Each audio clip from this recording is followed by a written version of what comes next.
ఈ రోజు బైబిలు వాగ్దానం. భయపడకుము, నేను నీతో కూడా ఉన్నాను. యెషయా గ్రంథము 41వ అధ్యాయం 10వ వచనం ఇలా ఉన్నది. నీవు నా దాసుడవనియు, నేను నిన్ను ఉపేక్షింపక ఏర్పరచుకొంటిననియు, నేను నీతో చెప్పియున్నాను, నీకు తోడైయున్నాను. భయపడకుము, నేను నీ దేవుడనై యున్నాను.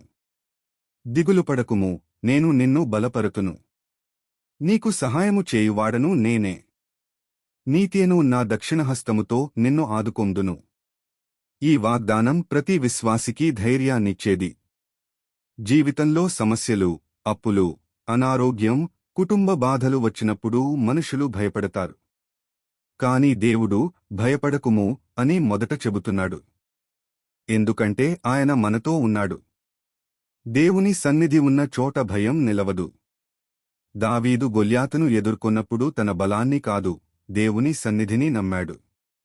మన జీవితంలో కూడా పరిస్థితులు పెద్దవిగా కనిపించవచ్చు, కాని దేవుడు వాటికంటే గొప్పవాడు. దేవుడు నిన్ను విడిచిపెట్టడు.